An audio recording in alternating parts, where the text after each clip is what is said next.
सबसे बड़ा उद्देश्य है कि बच्चे के बोझ को कम करके उसको रोजगार परक शिक्षा की तरफ अग्रसर करें, उसको एक व्यावसायिक शिक्षा दें, जिससे वो आने वाले समय में अपने लिए, अपने समाज के लिए, अपने राष्ट्र के लिए, अपने देश के हित में कार्य कर सके। ये इस शिक्षा नीति का परम उद्देश्य है। ये शिक्षा नीति का उद्देश्य हम किस प्रकार से प्राप्त करेंगे, किस प्रकार से शिक्षा नीति को विभिन्न चरणों में बांटा गया है, यही सब आपके बीच विभिन्न बिंदुओं के बीच आपकी चर्चा की जा रही है। तो यहाँ पर जो मेरा आपका टॉपिक है, अभी आपने देखा कि बाल्यावस्था, इस बाल्यावस्था में शिक्षा कैसी होनी चाहिए, उसके बाद आपका बुनियादी शिक्षा में आपका किस प्रकार से शिक्षा होनी चाहिए, और ड्रॉप आउट बच्चे मीन्स बच्चे विद्यालय में एडमिशन लेते हैं लेकिन एडमिशन लेने के बाद वे विद्यालय में नहीं रुक पाते हैं। क्या कारण है कि वह नहीं रुक पाते हैं? इन सभी पर आप बहुत अच्छी तरीके से मेरे से पहले शिक्षाविदों को सुन चुके हैं। तो अब आता है क्वेश्चन कि अब इन तीनों में परिवर्तन कैसे करें, किस प्रकार से हम शिक्षा का उद्देश्य जो राष्ट्रीय शिक्षा नीति में निर्धारित किया गया है, उस शिक्षा नीति के उद्देश्य को हम प्राप्त करें। तो इसको प्राप्त करने के लिए आपका टॉपिक है मेरा कि स्कूलों में जो पाठ्यक्रम है, स्कूलों में जो कैरिकुलम है, उसको हम किस तरीके से आनंददायक बनाएं, हम उस किस तरीके से उनको रुचिकर बनाएं। जैसे ही वह हमारा पाठ्यक्रम आनंददायक, रुचिकर, समग्र हो जाएगा, आप देखेंगे कि शिक्षा के क्षेत्र में बहुत अमूल परिवर्तन होंगे और शिक्षा के उद्देश्यों से आज जो हमारी शिक्षा प्रणाली, आज हमारा जो शिक्षक वंचित हो गया है, वो शायद उस उद्देश्य को फिर से प्राप्त कर पाएगा। अगर आप गौर करें तो आज की जो शिक्षा प्रणाली है, उसमें जो शिक्षक है वो सेल्फ सेंटर्ड हो गया है। प्लीज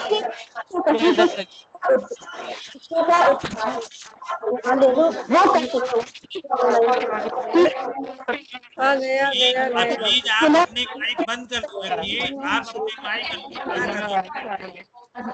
मैम हम सबको यहाँ से म्यूट कर रहे हैं।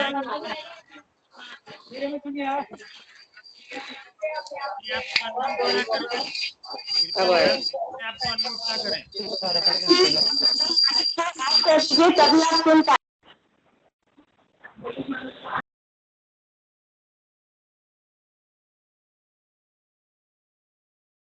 म्यूट किया गया है, कृपया अपने आप को अनम्यूट ना करें।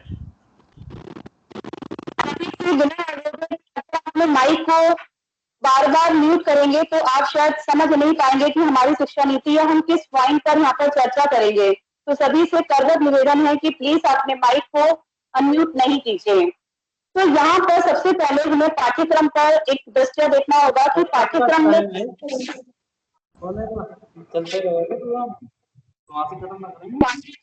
किस प्रकार से परिवर्तन किया गया है। अगर हम पहले से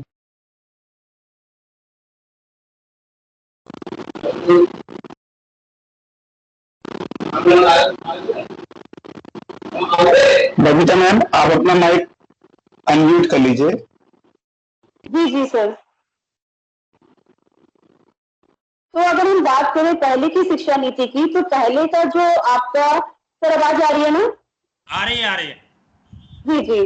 तो पहले का जो आपका पाठ्यक्रम था वो 10+2 पर आधारित था, लेकिन अभी आप जान गए हैं कि आज जो शिक्षा नीति अब आने वाली है उसमें जो पाठ्यक्रम होगा वह आपका 5+3+3+4 पर आधारित होगा। तो सबसे बड़ा परिवर्तन पाठ्यक्रम को चेंज करने का, उसको रुचिकर बनाने का इसी स्टार्ट पर किया गया है। अब यहाँ पर अलग अलग प्रकार से इसको विभाजित किया गया है, अलग इनको नाम दिए गए हैं।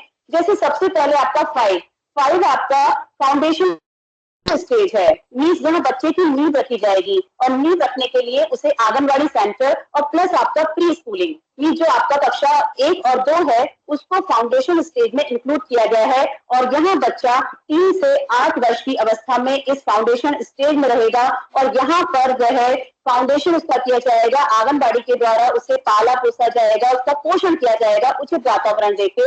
यहाँ पर भी बहुत सारे परिवर्तन होंगे, उनका विकास किया जाएगा। उसके बाद बच्चा हमारा पहुंचेगा सेकेंड स्टेज में, और सेकेंड स्टेज आपकी है प्रीपरेटरी स्टेज। मीन्स अब बच्चे को थोड़ा सा हम आज के समाज के परिवेश में, आज के देश के परिवेश में उसे प्रिपेयर करना शुरू करेंगे। जिस प्रकार से आप एक पौधे की बात करते हैं, पौधे की एक प्रिपरेशन की जाती है, कोई भी वृक्ष एकदम तैयार नहीं होता है, उसको तैयार करने के लिए उसके बीज की गुणवत्ता को, उसके बीज की शुद्धता को वो बचपन से देखा जाता है कि ये बीज बड़ा होकर कैसा वृक्ष बनेगा। तो यही कार्य आज की शिक्षा नीति में फोकस किया गया है कि हम पहले बच्चे को फाउंडेशन स्टेज में तैयार करेंगे और उसके बाद फिर हम उसे थोड़ा सा आगे बढ़ाएंगे और उसको प्रिपरेटरी स्टेज में लेके जाएंगे, जहां उसकी अवस्था 8 से 11 वर्ष की हो जाएगी और वह कक्षा 5 को उत्तीर्ण कर लेगा।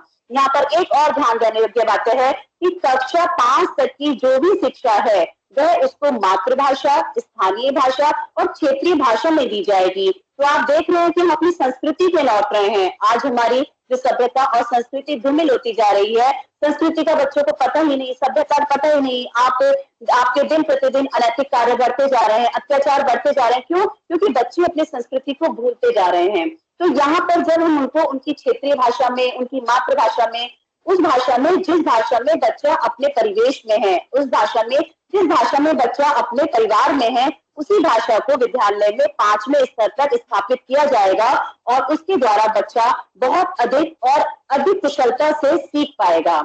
यहाँ पर हमारी नई शिक्षा नीति ये भी कहती है कि अगर बच्चा कक्षा 5 के बाद भी अपनी क्षेत्रीय भाषा को कंटिन्यू रखना चाहता है, निरंतर बनाए रखना चाहता है, तो वह आगे की कक्षाओं में भी भाषा का चुनाव कर सकता है। और इसी के लिए एक और बड़ा परिवर्तन है त्रिभाषा सूत्र का। त्रिभाषा सूत्र में बच्चे के पास अपनी मातृभाषा तो रहेगी, लेकिन उसके अलावा 2 भाषाओं का वह चुनाव ऑप्शनल के रूप में ले सकता है। इंग्लिश को ले सकता है, संस्कृत को ले सकता है, कोई विदेशी भाषा का भी चुनाव कर सकता है। तो इस तरीके से आप देखें तो शिक्षा का व्यापक होना राष्ट्रीय शिक्षा नीति का उद्देश्य है। मीन्स हम शिक्षा को व्यापक रूप, जो शिक्षा प्रणाली हमारी डे बाय डे संकुचित होती जा रही है, उस शिक्षा नीति को हम व्यापकता की तरफ ले जा रहे हैं। उसको हम एक बड़ा रूप देने जा रहे हैं, जिससे कि हमारा बच्चा समाज के साथ जुड़ा रहे, हमारा बच्चा आत्मनिर्भर बने, हमारा राष्ट्र आत्मनिर्भर बने। उसके बाद बच्चे को हम तीसरी स्टेज में ले गए, जहां बच्चा मिडिल स्कूल में पहुंच गया। मीन्स आपका 6, 7, 8 उसने हासिल करेगा और उसकी अवस्था मिडिल स्कूल में भी एक बहुत बड़ा परिवर्तन किया गया है कि अभी तक हमारा बच्चा, अगर हम कुछ आंकड़ों की बात करें तो हम देखते हैं कि कक्षा 9 से 12 तक केवल 5% बच्चे व्यावसायिक शिक्षा से जुड़ते हैं। मीन्स आपके जो वोकेशनल कोर्सेज होते हैं, ये केवल 5% बच्चे ही इसको ग्रहण करते हैं या इसे अडॉप्ट करते हैं। लेकिन हमारी नई शिक्षा नीति में कक्षा 6 से ही व्यावसायिक शिक्षा की व्यवस्था की जा रही है। क्यों की जा रही है? कि जिससे बच्चा आगे जाकर इस कक्षा 12 तक जब वो पहुंचेगा तो वो उस व्यवसाय के द्वारा, उस रोजगार के द्वारा अपने को मजबूत कर लेगा और शायद वो दूसरों को भी रोजगार प्रदान करने के योग्य बन जाएगा। तो ऐसा एक परिवर्तन आपका मिडिल स्कूल स्टेज में किया जा रहा है। उसके बाद बच्चा पहुंचेगा आपका सेकेंडरी स्टेज में। सेकेंडरी स्टेज उसकी 14 से 18 वर्ष में पूर्ण होगी और यहाँ बच्चा कक्षा 12 उत्तीर्ण कर लेगा। यहाँ पर क्या परिवर्तन है? यहाँ पर बहुत बड़ा परिवर्तन है। यहाँ पाठ्यक्रम को बहुत लचीला बनाया जा रहा है। यहाँ पाठ्यक्रम से धाराओं को, स्ट्रीम को, कला, मानविकी, विज्ञान वर्ग, इन सबको हटाकर केवल एक राष्ट्रीय पाठ्यक्रम की घोषणा होने जा रही है कि बच्चा अब विज्ञान का, कला का, मानविकी का छात्र न कहलाकर केवल वो एक ही धारा को पढ़ेगा और उसके साथ साथ उसके पास बहुत सारे वैकल्पिक विषय होंगे। तो आप देख रहे हैं कि ये अपने आप में हर स्टेप में कुछ ना कुछ इंक्लूजन किया गया है, कुछ एडिशन किया गया है कि जिससे हमारा बच्चा शिक्षा प्रणाली से जुड़ा रहे। वो विद्यालय में जब अभी सर आकाश सर ने बताया कि बच्चा रोते रोते आता है और हंसते हंसते जाता है, तो यही चीज हमें पानी है। यही चीज एक शिक्षक को अपने उस खोई हुई गरिमा को, उस विद्यालय की, सरकारी स्कूलों की उस सोच को फिर से विकसित करना है। हमें कुछ सीखना है नया और कुछ को हमें भुलाना भी है। सीखना बहुत ज्यादा है। क्यों? क्योंकि आजकल टेक्नोलॉजी है। आप जानते हैं कि टेक्नोलॉजी डे बाय डे आपका डेवलप होती जा रही है। तो इस परिवेश में आपको बहुत अधिक सीखने की जरूरत है और बहुत कुछ आपको छोड़ने की जरूरत है। कुछ सीखने के लिए कुछ छोड़ना पड़ता ही है, ये तो एक शाश्वत नियम है। तो ये आपके एक अमूलचूल परिवर्तन हुए, जिससे हमारा जो शिक्षा का अधिकार अधिनियम था, वो जो पहले 6 से 14 वर्ष की अवस्था में था, 6 साल का बच्चा विद्यालय में एंटर करता था, अब उसको व्यापक रूप देकर 3 से 18 वर्ष कर दिया गया। तो यहाँ पर हम समझ सकते हैं आसानी से कि हमारी शिक्षा प्रणाली व्यापक हो गई। और क्या क्या परिवर्तन हमारी प्रणाली में होने जा रहे हैं कि जिससे हमारा पाठ्यक्रम आनंददायक बनेगा। बच्चों को प्रयोग से जोड़ना है। चाहे वे कोई सा भी विषय हो, आपको अपने बच्चे को प्रयोग से जोड़ना है। उसे छोटे छोटे प्रयोग हैं, नवाचार, एक शब्द आता है नवाचार, जो आज की बहुत बड़ी डिमांड कह लीजिए, एक बहुत बड़ी आपकी सभी की डिमांड में आता है कि नवाचार, हमें कुछ ना कुछ नया करते रहना है। पुराना तो सभी कर रहे हैं कि आपको केवल क्लास में जाकर ब्लैक बोर्ड पर पढ़ाना नहीं है, आपने अपने बच्चे को कुछ नया प्रदान करना है, उसके मस्तिष्क में कुछ ऐसा घर आपने बनाना है, कुछ ऐसी फीडिंग करनी है कि बच्चा अपने परिवेश से जोड़ते हुए कुछ सीखे। इसके लिए भी बहुत सारे परिवर्तन है। क्या परिवर्तन है? इसमें आपको कला संस्कृति से जोड़ते हुए बच्चों के अंदर हुनर का विकास करना है। इसके लिए बस्ता रहित पीरियड की व्यवस्था की गई है।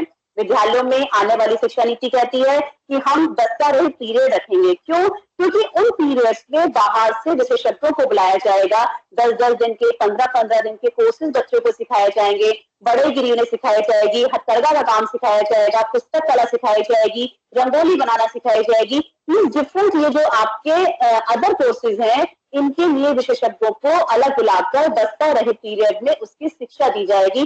तो आप हम गर्व से कह पाएंगे कि कोई भी बच्चा विद्यालय को छोड़कर नहीं जाने वाला। क्योंकि जब बच्चों को विद्यालय में कुछ मिलेगा तो आप देखिएगा, हम भी अगर अपनी बात करें तो अगर हम 10 साल पहले की बात करें और आज की बात करें तो आप खुद फील करते होंगे कि हमारे टाइम में शिक्षा का और आज की शिक्षा में कितना परिवर्तन आ चुका है। तो इस तरीके से बस्ता रहित पीरियड की हम बात करेंगे। कम उम्र में बच्चे को सही करने की शिक्षा देना इस शिक्षा नीति की मूल अवधारणा है और उसी के अंतर्गत हमारे विद्यालयों में एसपीसी प्रोग्राम चल रहे हैं। सभी राजकीय स्कूल जानते हैं, सभी माध्यमिक स्कूलों में आप देख रहे हैं कि एसपीसी प्रोग्राम लगे हुए हैं, स्टूडेंट पुलिस कैडेट प्रोग्राम, जिसमें विभिन्न जो आज के बर्निंग टॉपिक हैं, आपका सहानुभूति क्या होती है, आपका भ्रष्टाचार क्या होता है, ये अलग अलग टॉपिक है जिससे हमारी संस्कृति भी पता चलेगी और बच्चे सामाजिक कुरीतियों से भी आपका रूबरू होगा। उसके तहत बच्चों को कम उम्र में सही करने की शिक्षा भी प्रदान की जाएगी। तो इस तरीके से बहुत सारे अमूलचूल परिवर्तन है। दूसरी हम बात करें कि हमने क्या किया, बच्चे को प्रयोग से जोड़ दिया, बस्ता रहित कर। अब हम बच्चे के मूल्यांकन की तरफ बढ़े कि हमने सारा कर दिया, बच्चा हमारा स्कूल में आ गया, अब हम बच्चे के मूल्यांकन को कैसे करेंगे। तो यह मूल्यांकन में भी बहुत बड़ा परिवर्तन किया गया है। मीन्स अब उसका जो प्रगति पथ है वो बहुआयामी होगा, पोर्टफोलियो बनेगा।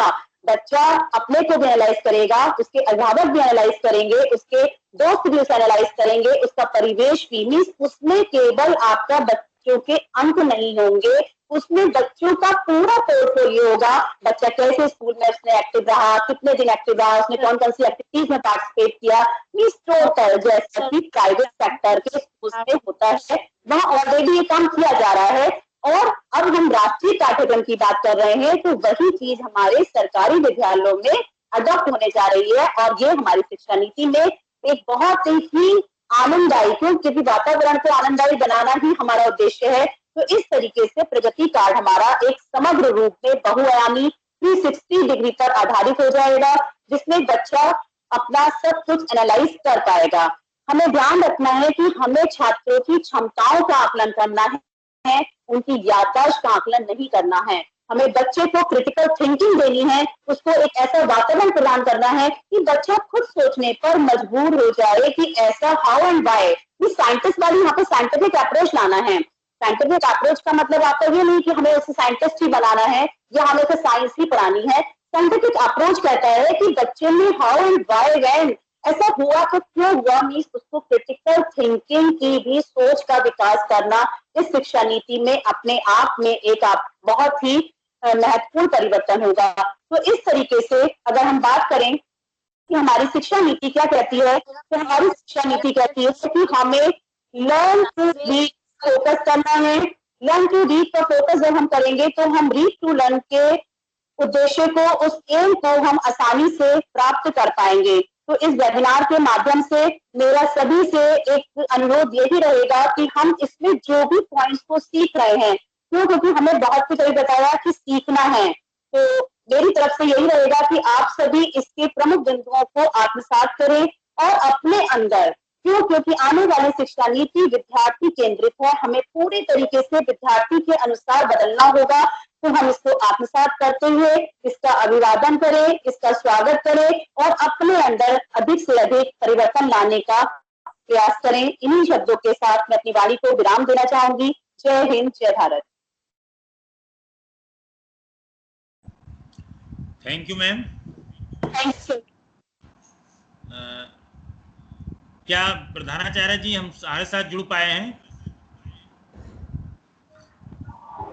चौहान साहब, हमारी आवाज आ रही है? आ रही है सर, आ रही है। जी जी जी, ओके ओके, थैंक यू। आप आवाज आ रही है? आ रही है सर, आ रही है। अच्छा, ठीक चौहान साहब।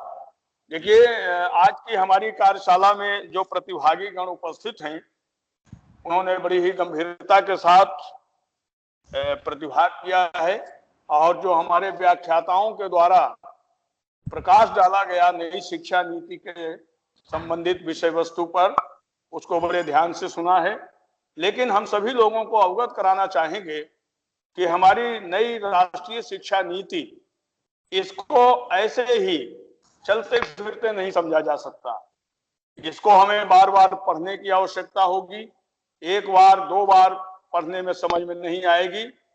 और यहाँ से जो ये वेबिनार का आयोजन किया जा रहा है, इस वेबिनार का प्रमुख उद्देश्य है कि आप सभी लोग इस नई राष्ट्रीय शिक्षा नीति के आलेख के कंटेंट को समझें, इसकी विषय वस्तु को समझें और अपने सुझाव दें। आप इस वेबिनार से जब जाएं तो आप याद रखें, आप नोट कर लें कि आपके सभी ग्रुप के ऊपर आपको जो ईमेल दिया गया, आपका जो ईमेल है, उस पर भी एक पीडीएफ, इस राष्ट्रीय शिक्षा नीति का पीडीएफ आपको शेयर किया गया है। उस पीडीएफ को आप डाउनलोड करा लेंगे, उसका अध्ययन कर लेंगे, तब आप समझ पाएंगे कि इस राष्ट्रीय शिक्षा नीति की गंभीरता क्या है। आज हमारे सभी, आज फिर आवाज चली गई हमारी? नहीं आ रही है सर, आवाज आ रही है, कंटिन्यू करिए। अब हम अपने सभी प्रतिभागीगण से अनुरोध करेंगे कि जो भी अपने विचार प्रस्तुत करना चाहता है आज के व्याख्यान के ऊपर, आज की जो विषय वस्तु आपके मध्य शेयर की गई, उस पर कोई भी हमारे प्रधानाचार्यगण, कोई शिक्षक, अभिभावक अगर अपना सुझाव देना चाहते हैं तो आपके सुझाव आमंत्रित हैं।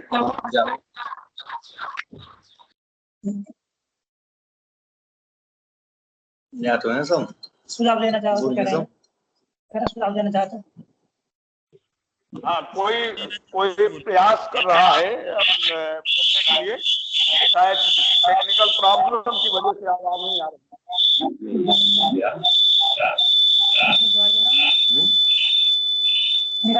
जी, गजेंद्र सिंह यादव जी, अपने प्रस्ताव देना चाहें। बाकी सभी अपना माइक म्यूट कर लीजिए। गजेंद्र सिंह यादव जी बोलना चाहें। जी, सभी लोग अपना माइक बंद करें। श्री गजेंद्र सिंह यादव जी अपनी बात कहने का प्रयास कर रहे हैं।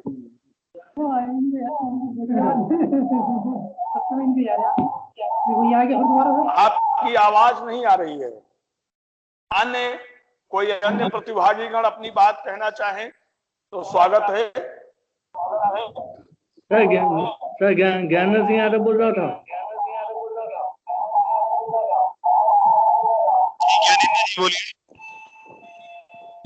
आज नेटवर्क बहुत डिस्टर्ब हो रहा है। अन्य कोई प्रतिभागी अगर अपनी बात कहना चाहते हैं, कृपया अपना माइक म्यूट कर लें और अपनी बात कहें। मैं आप लोगों से अनुरोध करता हूं कि जो नई राष्ट्रीय शिक्षा नीति की पीडीएफ फाइल आपको शेयर की गई है, कृपया उसको प्रिंट करा लेंगे और उसका अध्ययन। चौहान साहब शायद कोई कहना नहीं चाहता है। डॉक्टर ऋचा मैम कुछ कहना चाह रही हैं। डॉक्टर ऋचा मैम, हाँ मैडम। Doctor Richa ma'am. जी सर, नमस्कार सर। सर, हमारे विद्यालय के जो अभिभावक हैं, उनके अध्यक्ष की तरफ से एक प्रस्ताव आया है, एक सुझाव आया है और आप तक पहुंचाने को उन्होंने कहा है, तो मैं प्रेषित कर रही हूँ। उनका कहना है कि कक्षा 12 तक की शिक्षा पूरी तरह से निःशुल्क कर दी जाए और जो आप वजीफा देते हैं, भले वो वजीफा ना दें, लेकिन निःशुल्क शिक्षा और पुस्तकों की व्यवस्था कर दी जाए, जिससे कि हर साल बदलती पुस्तकों के बोझ से हमें निवृत्ति मिल सके और 12 तक की कक्षाओं के लिए हम लोग निश्चिंत हो सकें। कोरोना काल में इस जो स्थिति है, आर्थिक स्थिति, उसने इस बात को कहने के लिए और मजबूर किया है। थोड़ा रुक जाओ बेटा, रुक जाओ थोड़ा ना। जी सर, मुझे लगता है नेटवर्क प्रॉब्लम हो रही है शायद, तो उनकी बात आप तक पहुंचाने के लिए मैंने आज इसका सहारा लिया। हालांकि उनको बताया कि इस शिक्षा नीति में मुफ्त शिक्षा 12th तक का प्रावधान है, लेकिन उनका जो प्रस्ताव था वो यही था कि भले वजीफा मत दीजिए, लेकिन निःशुल्क पुस्तकें और निःशुल्क शिक्षा 12 तक की व्यवस्था करवाने का हमारा प्रस्ताव रख दीजिए। बहुत बहुत धन्यवाद मैडम, आपका सुझाव, आपके माध्यम से जो सुझाव आया है उसको नोट किया गया। अब अन्य कोई प्रतिभागीगण अपना सुझाव देना चाहें तो आमंत्रित हैं। हमारे मध्य डियाव साहब अभी हैं, हम अब शायद कोई सुझाव देना नहीं चाहता है। व्यास सर से हमारा अनुरोध है कि अगर आपको कोई आदेश निर्देश हमारे प्रतिभागीगण को देना है तो आपको मैं आमंत्रित करता हूं। सर, आपको कुछ कहना हो, अन्यथा फिर हम इनको सबको धन्यवाद देकर के मीटिंग समाप्त करना चाहेंगे। धन्यवाद प्रधानाचार्य जी। और आज की दिक्कत रही कि नेट की कनेक्टिविटी। सर, हमारी आवाज आ रही है? आ रही है, हमारी आवाज आ रही है जी, आपकी आवाज प्रॉपर आ रही है सर, कंटिन्यू कीजिए। सर, हमारी आवाज आ रही है? आ रही है। बहुत बहुत धन्यवाद सुनील साहब। और आज के इस वेबिनार के सफल आयोजन के लिए हमारे संयोजक श्यामा कुमार जी, हमारे कोर टीम के मेंबर चौहान जी, गुप्ता जी, और हमारे सभी चारों master trainer doctor Shweta Potiya ji, Shri Pritam Singh ji, doctor Anil Agarwal ji, Shrimati Gupta Malhotra ji, आपको विशेष तौर पर धन्यवाद। और हमारे आज के कार्यक्रम के मुख्य अतिथि जो संभवतः अब विजिट कर चुके हैं, उनका भी उद्बोधन हम लोगों को मिला। हमारा केवल एक अनुरोध है सभी अपने प्रतिभागी प्रधानाचार्य और शिक्षकों से कि आपको जो नई शिक्षा नीति का ड्राफ्ट है वह PDF में आपके मेल पर या आपके व्हाट्सएप पर भेजा गया है। आप उसको डाउनलोड कर लें और डाउनलोड करके अच्छी तरह से उसको एक बार पढ़ लें, क्योंकि ये बहुत आवश्यक है कि हम शिक्षा के क्षेत्र में काम करते हैं तो इसमें जो नीतिगत परिवर्तन हो रहे हैं, जो इसमें नए कॉन्सेप्ट लिए गए हैं कि हम आगे आने वाले समय में शिक्षा व्यवस्था को कैसे संचालित करेंगे, क्योंकि इसका कार्यान्वयन करने की जिम्मेदारी हमारे और आपके कंधों पे ही है। तो एक बार उसका अध्ययन कर लें और इसमें जो परिवर्तन है उस परिवर्तन को आप अपने विद्यालय स्तर पर कैसे कार्यान्वित कराएंगे, कैसे लागू कराएंगे, इसके लिए एक रणनीति आप और आपके जो शिक्षक बंधु हैं और स्थानीय जो अभिभावक हैं या स्थानीय जो शिक्षाविद हैं उनके साथ समन्वय बनाते हुए एक उसकी कार्य योजना विद्यालय स्तर पर भी तैयार कराई जा सकती है कि हम इन नई शिक्षा नीति के किए गए प्राविधानों को कैसे लागू कराएंगे। तो एक बार सभी प्रतिभागियों को बहुत बहुत धन्यवाद कि आपने लगभग 2 घंटे हो गए, 11 बजे से स्टार्ट हुआ था, 1 बजने जा रहा है, लेकिन आप लोग पूरे मनोयोग से इस वेबिनार में अपने को आपने सम्मिलित किया। तो इसके लिए सभी प्रतिभागी प्रधानाचार्य, हमारे शिक्षक साथी, अभिभावक सभी बधाई के पात्र हैं। और हमारी जो आज के इस वेबिनार को आयोजित करने वाली जो कोर टीम है वह विशेष तौर पर बधाई की पात्र है कि आप लोगों ने अच्छे ढंग से इसका आयोजन सुनिश्चित कराया है। बहुत बहुत धन्यवाद जी। Thank you sir, thank you. धन्यवाद सर, और आपको सर बहुत बहुत धन्यवाद। इसी के साथ सभी प्रतिभागीगण, सभी सहयोगीगण को धन्यवाद देते हुए आज की मीटिंग समाप्त की जाती है। बहुत बहुत धन्यवाद।